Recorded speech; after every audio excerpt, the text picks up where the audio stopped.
Over the past couple of weeks, you may have seen this headline right here. This is reported by GB News. State pension age could be raised to 71 by Labour amid affordability concerns, saying that it needs to be dealt with. Now, we've covered quite a lot on this channel over the past month and a half about what might be coming down the track on October 30th for the budget. This, however, I don't want to give it too much airtime because I don't think even if you had the most maniacal person on the planet with a magic wand to make anything happen, you can make this happen. Certainly not on October 30th for the budget, and certainly not in the first 5 years of Labour.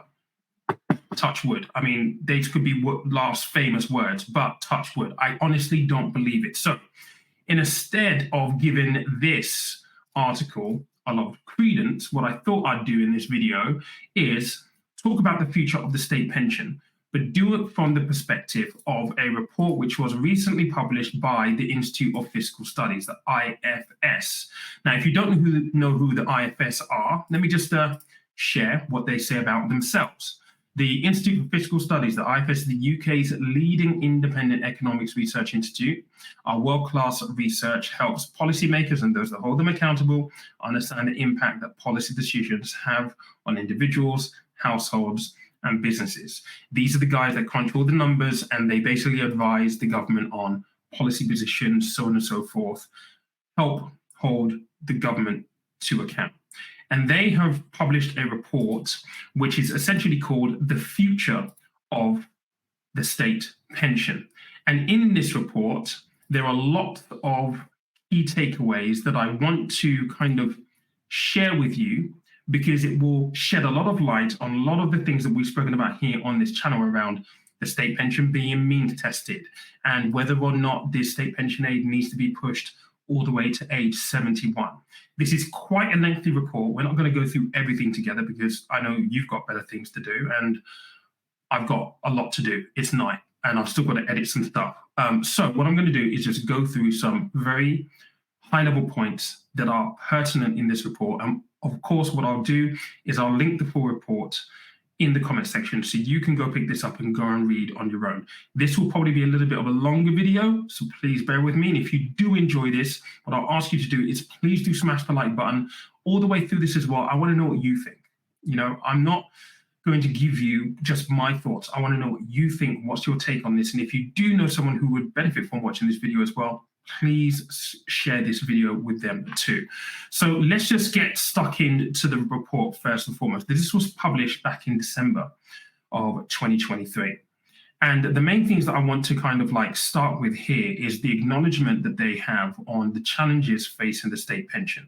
And the first one that they list here is aging population and how that impacts what the state pension is going to be and the affordability of the state pension moving forward. I'm just going to read this section to you. It says, according to the Office of Budget Responsibility, under current population projections and government policy, maintaining the triple lock and the state pension age rising to 68 by 2046, spending on state pension, pension credit, and winter fuel payments is expected to rise by 1.2% of national income.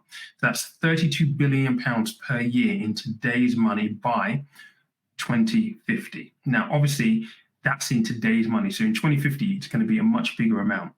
One key driver of this is that there are expected to be 25% more pensioners in 2050 than today, with another driver being how the state pension is indexed. Now, we'll talk about the triple lock in a moment. So what this is talking about here is the aging population. Now, I've made videos where we've talked about the fact that we are living longer. And that doesn't necessarily mean that we're living a more healthy lifestyle. But as this is acknowledging here, we're going to have, 25% more pensioners. So people who will be drawing from the state pension by the time we hit the age of 2050. And that number, because of the way the state pension is funded, isn't going to be conducive to sustainability because we're not going to have, according to the projections, a large enough workforce where we'd be able to take tax income to fund this state pension. So age and aging population is a big concern for the future of the state pension as acknowledged in this report. The second thing that they've mentioned here, and they kind of alluded to it in this first point, is how the state pension is indexed. And here they talk about the triple lock. And I just want to read this bit here for you as well. So if you don't know what the triple lock is, the triple lock is when the state pension increases each year by the highest of inflation, average earnings growth, and 2.5%. So in this recent spat that we've had where inflation has been pretty high, the triple lock has been applied at higher than the 2.5% because inflation was higher than 2.5%. So the promise for this is actually quite attractive. It means that as a state pensioner, if you receive of state pension, it will give you the ability to afford more things. It will keep you kind of above the breadline or just on the breadline, because the state pension is designed to give you a comfortable retirement, right? But how it's funded currently, and this commitment for the triple lock in terms of how it's indexed, I should say, is going to be problematic. And it says the following in this part of the report. Compared with increasing the state pension in line with average earnings, we project that on its own, the triple lock could easily cost anywhere between an additional 5 billion and 40 billion per year in 2050 in today's terms. So that means that the cost of the triple lock is pretty astronomical, and we're going to have 25% more state pensioners by 2050. So you've got a higher number of state pensioners, and it's going to cost more because of the way the state pension is currently indexed with the triple lock. It also goes on to say here, which is the third point, if the government wants to rein in state pension spending, then relying only on raising the state pension age to achieve this rather than moving to less generous indexation would hit those with lower life expectancy harder. What it's saying here is there are two choices, and this is something that is actively being spoken about at the moment. What they have done is they push the state pension age backwards.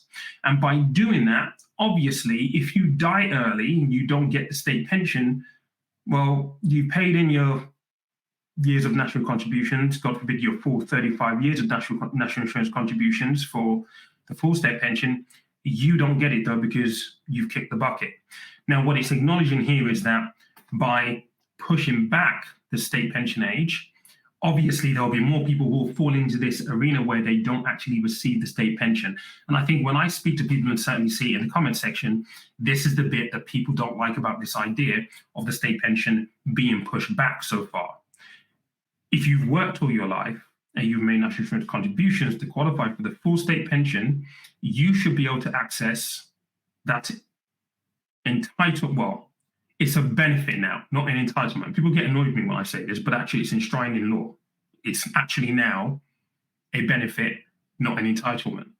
But you would expect to receive that benefit sooner rather than later.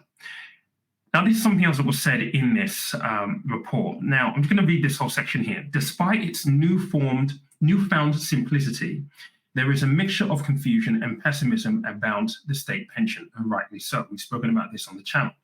Although the state pension has increased at least as fast as inflation every year since 1975, 38% of people think that in the next 10 years, it will not keep up with inflation. Pessimism is also widespread. A third of people do not think the state pension will exist in 30 years' time. Now, interestingly, they've acknowledged that point here, and it's something we've spoken about here. I don't think it's going to be available in 20, 25, 30 odd years. I just don't think it will be. But they didn't say anything necessarily to address this. It also says it is important to note that the new state pension at its current level is just about enough by itself to keep most people out of income poverty according to standard government metrics. I'd like to see those metrics, but the point here is just enough to keep most people out of income poverty. However, there are some people, in particular, single households living in private rented accommodation, for whom the new state pension and means-tested benefits are not enough to keep them above the income poverty line. Take-up of means-tested benefits among retirees is also far from complete. The design of these benefits will be considered in a later report of the pensions review. Now, one thing I do want to note here, and we've spoken about this quite a bit across my channels, they reference people here who are in private rented accommodation. And this speaks to the challenge that younger people have now of getting on the poverty ladder. Retirement is going to be far more palatable and far more easy to plan for if you have your residential property that you've paid off during the course of your working career. And I hear so many narratives across social media now which lead young people to believe different. The bottom line is, even as a financial planner, when I was a financial advisor planning retirement for people, oftentimes their home is their largest asset, and they would use that asset to release money to fund their retirement. Retirement is very, very different when you're at the mercy of rent increases because of mortgage rates, inflation, whatever it might be.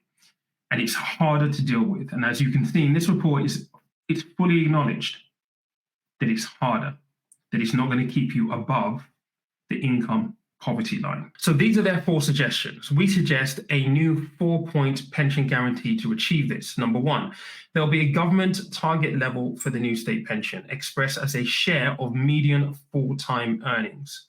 Increases in state pension will, in the long run, keep pace with growth in an average earnings, which ensures that pensioners benefit when living standards rise. So it's interesting here for me, share of median full-time earnings. How do we get to that number? What does that number mean? Is that going to replace what we know is the state pension currently, which is what, £220 a week, roughly? So will it be in replacement of that? And how will that be calculated? Lots of questions there. Number 2, before and after the target level is reached, the state pension will continue to increase at least in line with inflation every single year. So once you've reached that target level, that median full-time earnings target level, then increments at inflation every single year, which is where fiscal policy economics need to come hand in hand, because if you run into an instance where, like recently, we've had 11.1% as our inflation rate, then that potentially will increase the cost of the state pension. But moving forward, if the triple lock is completely gone, this might actually relieve the financial burden on the public purse moving forward. Number 3, the state pension will not be means tested. Now, this will be music to a lot of people's ear. We knew that this is something that I've covered on the channel, and we know that this is something that ministers have spoken about. They've spoken about the fact that maybe this does need to be debated. And judging by the comment section of the video on the channel, it's very, very unpopular. And again, it's now classed as a benefit, not an entitlement. And with it being means tested, it doesn't go down too well. But hey, this is a recommendation. It would not be means tested. I'm sure that is music to a lot of people's ears. Let me know if it's music to your ears in the comment section down below. Number 4, the state pension age will only rise as longevity at older ages increases, and never by the full amount of that longevity increase. To increase confidence and understanding, the government will write to people around their 50th birthday, stating that their state pension age, what their state pension age is expected to be. Their state pension age will then be fully guaranteed 10 years before they reach it. So I think what they're basically saying is, once you hit 50, they will say to you, right, your state pension age is going to be 60. It won't be 60, but I'm just playing devil's advocate here, right? Your state pension age is 60, and that's guaranteed. The fear here, though, and me just thinking outside the box here, is even if you get that phone call at 50, and they say to you, right, this is your state pension age, there is nothing from stopping them saying, well, your state pension age is 71, which is still 20 odd years off, or God forbid, even longer than that. And whilst they're saying it will be guaranteed, where they might then push it because they need to flex with public finances and how much it's going to cost, at least you at that point know that your state pension age is guaranteed at the age told to you when you receive that call. I can see that there'll be quite a few possible pitfalls in that, but it's suggestion. Now, this report is actually quite a long one. Again, I'm going to link it in the comments. Feel free to go read this. I've not finished reading it myself. It's very, very interesting indeed in terms of some of the data sets that are in here and things that they're looking at in terms of how the state pension is going to play out in the future. And things like the fact that our national debt is 100% of GDP for the first time since the 60s has a huge bearing on some of these reports. And this was published back in December.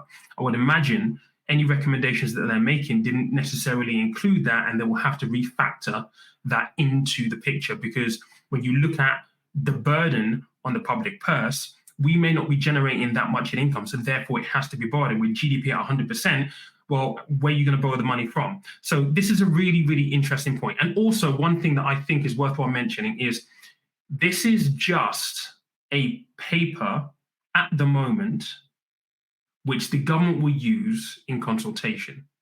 It doesn't mean that the government is going to adopt these 4 things. It's simply a recommendation. The government might decide to do something completely different. But if the IFS had their way, and if the government were to listen to the IFS, this is what the state pension would look like. Let me know in the comments what you think. Is it a good or a bad thing? Is it positive? Is it negative? I would love to know your thoughts on this, because I think it's a really interesting conversation. At least we have kind of a steer on the possible direction of travel. I think there are still lots of questions, problems, but at least we have something that could tell us how it might pan out. Can't wait to discuss it in the comment section with you. Cheers. Catch you later.